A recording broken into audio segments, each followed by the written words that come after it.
Welcome to the Cozy Little Library today with your Clean Reads Book Buddy. Today I am beyond excited to share over 20 cozy, clean winter books. Woohoo! Yes!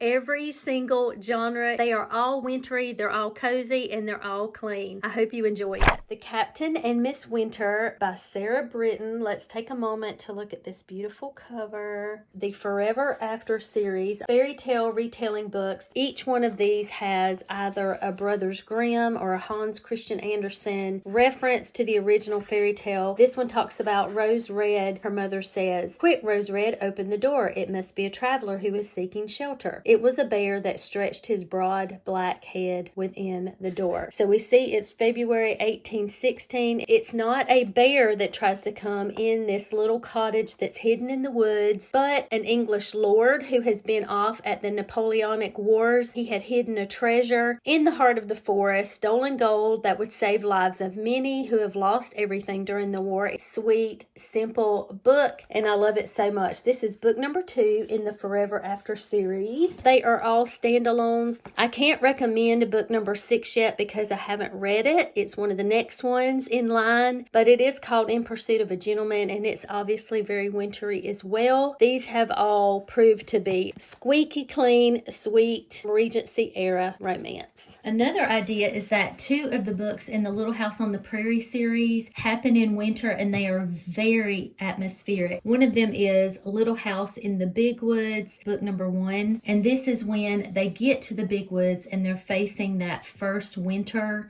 That's my girl. This is a short one. It's only about 150 pages. And then another one that I know happens in winter is the one called The Long Winter, and it is a much longer book. Winter comes very, very early, maybe in October or so, and then it lasts until maybe February or March, and it's super harsh. But yeah, just a couple more books to add to the list. Talk about a book with such amazing wintry backdrop and atmosphere. This book feels like you're literally stepping into this beautiful wintry wonderland. The things on this cover literally come alive in this book. If you're not familiar with Sarah E. Ladd, it's like mixing Jane Austen style with the Jane Eyre book. It just has that really soft, cozy, a little bit dark like Jane Eyre, very Regency era. Our main female character is very bright and beautiful, but she's also very sensible. Her father has recently passed away very suddenly. His dream was to have a young girls' school. Her brother takes off right after his death, and so she decides that she is going to teach and be the headmistress of this school when she wasn't prepared to do so. Everything kind of gets a little bit more complicated when a handsome confirmed bachelor literally shows up injured on her doorstep. There's a lot of staff that are very interesting and very wintry atmosphere with a touch of faith, a little bit of mystery, and lots of fun. The Chronicles of Narnia by C.S. Lewis, specifically The Lion, the Witch, and the Wardrobe, cozy fantasy story that happens mostly in winter, just like that's shown here. Narnia? What's that? Everything from the lamppost all the way to Castle Cair on the Eastern Ocean. They meet the Great Lion and lots of amazing things happen. But I love the winter scenes. Highly, highly, highly recommend if you have never read it before. I am tickled to be able to add to the list Spark of the Revolution by Megan Soja. Why would I add a colonial America book into a cozy winter reading list?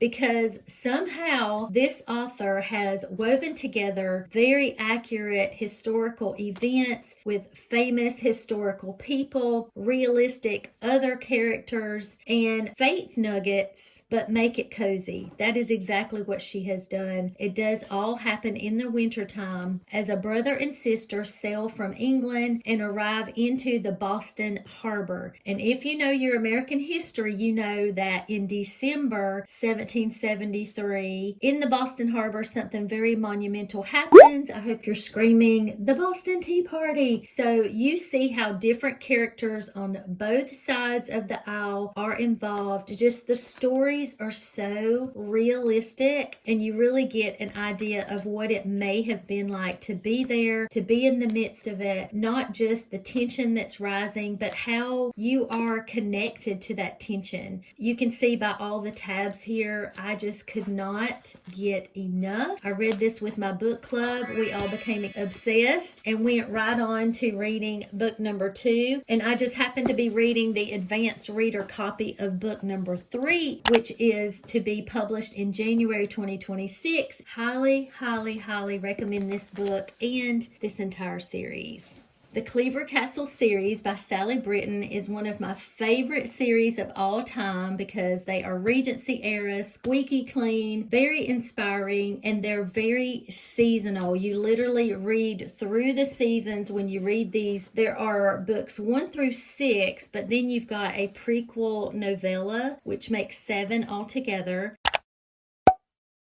And while they are great, read in order, I would highly recommend that. If you haven't started this yet, I highly recommend that you go ahead and you pick up book number 4. I'm just so positive that you're going to love them all that you'll eventually go back after this one. So this one, book number 4, is called Lord Farley and Miss Frost, and it's about an Irish miss and a duke's son. They don't have a whole lot in common, but they spend Christmas at the castle, Clairvoir Castle. Christmas has a way of bringing people together. And oh, let me show you how beautiful. Look at the cover. Love it, love it. These books are so very atmospheric and cozy. You would not believe it. And then in her book, she also has these extra details, which I love. So she has these pages that go along with the theme, the season, and then she has illustrations. And then that happens throughout. But so that's book number 4, Lord Farley and Miss Frost. And then the last book, book number 6, is called A Gentleman for Lady Juniper. And this one is about a footman that has been with the family always, but he's kind of been doing some secret little double agent situation, and some financial things happen in his family, and he becomes an earl's son all of a sudden. Then there's a lady that he has gotten to know from being in the castle, but she always has her nose in a book, so can they possibly get together and kind of ignore the whispers of society and all of that in order to do so? But I highly recommend this series. These are so fun and love them so much.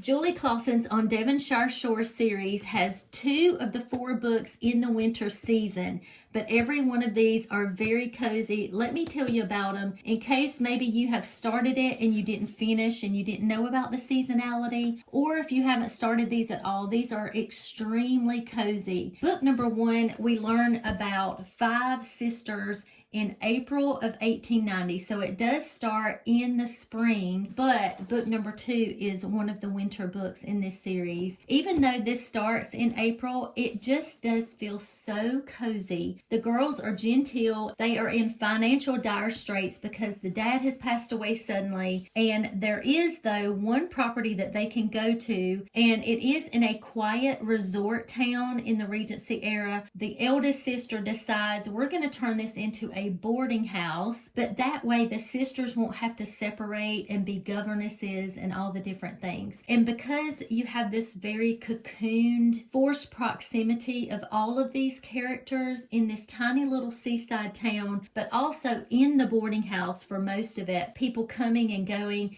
So then we move on to book number 2, very quickly gets to December and through the rest of the winter season. And this cover is just, I think it's my favorite out of all of them. I love Clairvoir covers. I love this book also because royalty comes to Sidmouth, England in 1819. So the king and queen are staying nearby to the boarding house. Some of the male staff have to come and stay at the boarding house. It is extremely cozy. I love it. Then we go on to book number 3, which is The Seaside Homecoming. This does happen in May of 1820, and we learn about the mysterious sister. Since the last clip, I was able to acquire book number 4. Look at these beautiful books. I just cannot get over how gorgeous they are.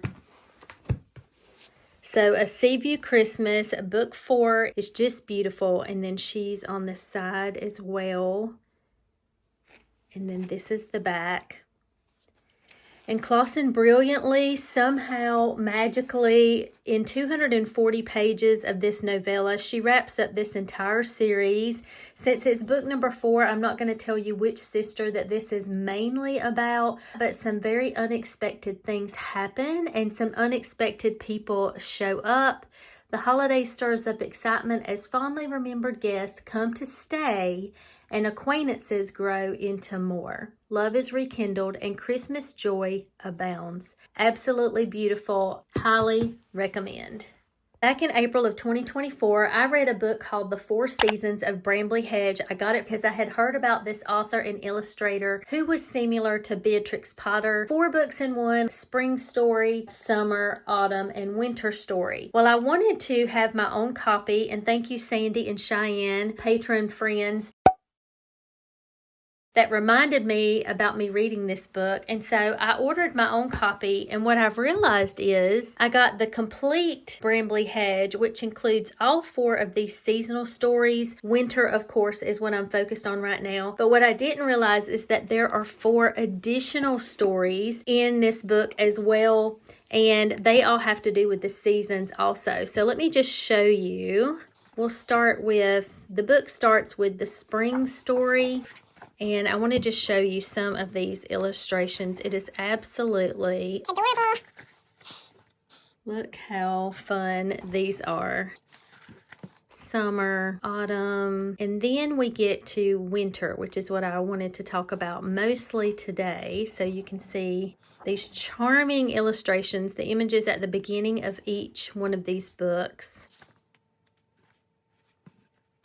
I just love this. And again, we have these extra 4 books. So the book right after Winter Story is called The Secret Staircase. And it is supposedly about winter as well, just a new story. And I'm excited to read this one as well, just a little bonus. The other stories have to do with the other seasons. But this is a very charming, cozy world to escape into during this winter season.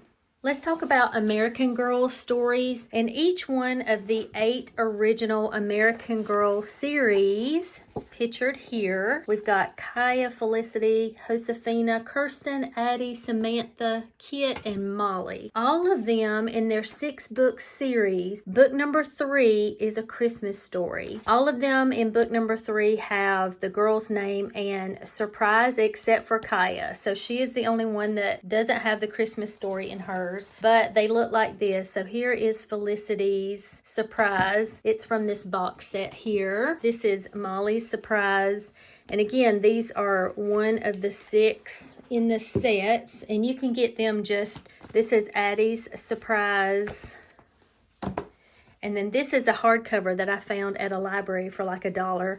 This is Samantha's surprise. So see, they're all book number 3. And they all go into their own story with the girl, something the girl learns, a lesson maybe, or something really sweet and thoughtful. When I think about these books though, I usually think about Samantha, because I think Samantha's Christmas story is the first one that I ever read. But in Samantha's, for instance, it's about 2 weeks before Christmas that it starts. And Samantha I love because she is so selfless. She never asks for anything for herself. And she makes homemade gifts for people and decorations. She even writes a little book for a young little person.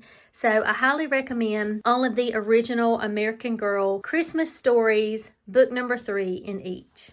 Besides the story of the birth of our Lord, I think this is the most popular Christmas story ever, A Christmas Carol by Charles Dickens. I have a couple editions here to show you. This one, of course, has 4 other novels included, but I have started trying to read A Christmas Carol every year for the last few years. I notice different things, but I'm always touched. It's always heartwarming. Of course, this is about bitter, miserly Ebenezer Scrooge, where Christmas to him at the beginning of this story is just another day. But everything changes when his late business partner, he died 8 years ago, he shows up in the middle of the night as a ghost, and then 3 spirits come. If you have never read this story, it is not very long at all. It's actually only 184 pages. This Oxford World's Classics book has some more of his stories in here as well. So this is not all the Christmas Carol. It's only 184 pages. So I highly recommend, if you have never read this, to try it this year and let me know you did. When I think of winter fairy tales, I think about Hans Christian Andersen Classic Fairy Tales book. I have wanted this for so long. And I got it at the first of the year, and it's just absolutely beautiful. The end covers are gorgeous. But there are illustrations in here. I'll show you a few. That's quite wintry. Perfect, perfect. Okay, so Hans Christian Andersen, of course, a beloved author of many, many fairy tales that you are probably familiar with, like The Princess and the Pea, The Little Mermaid, Thumbelina, The Ugly Duckling, many, many of those. But I'm going to mention some that are very, very wintry, or to me, they feel like they're in winter. So, like The Snow Queen. There's a story called The Fir Tree, The Steadfast Tin Soldier, The Ice Maiden, The Story of the Year, The Last Dream of the Old Oak. All of these are very wintry. 2 years ago, I had an advanced reader copy of Melody Carlson's A Royal Christmas. This book, I still remember so many facets to it. I thought it was excellently done.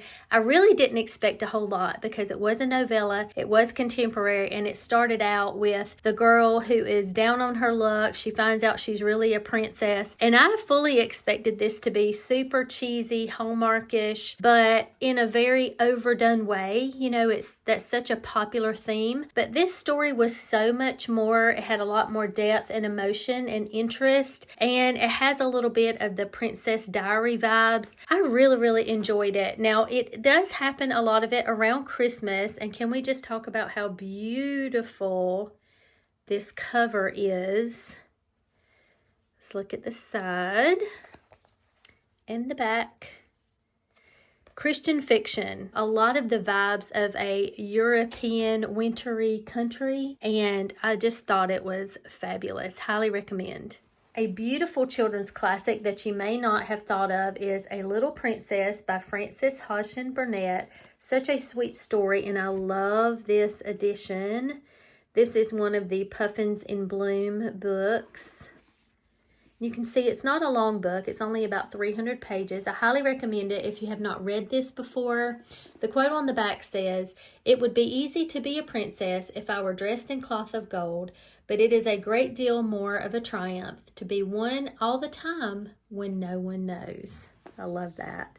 Sweet story. It definitely has a lot of heartbreak, but then triumph and surprises about Sarah. This was written by Burnett in the 1880s, and Sarah has some really hard things that happen, but it starts once on a dark winter's day when the yellow fog hung so thick and heavy in the streets of London that the lamps were lighted and the shop windows blazed with gas, as they do at night. An odd-looking little girl. So she starts out with her dad, but some things happen. She has to go to a girl's home, and she is not treated well, and she is put into the attic. But some very unexpected things happen. So if you've never read this before, don't read too many reviews. Be surprised, and I highly recommend it. I took a chance on this contemporary Christian fiction novel by a new author, Anne Swindell. It's called Christmas in the Castle Library. I just read this past October. I love fiction books about books. This one, as a PhD seeking wannabe, I love that this book was not only Christian, but it was also about a library and academia in a castle in a European country during Christmas. I mean, I love that. It was a little bit wordy. It could have been shorter, but I enjoyed the clean romance, squeaky clean, deep faith, the talk about royalty, very engaging, mysterious history, things going on, very great side characters, a geeky scholar. So yeah, I loved it. To me, this was not cheeky. This was not cheesy whatsoever. I highly recommend it, and I'm about to read book number 2 in this series.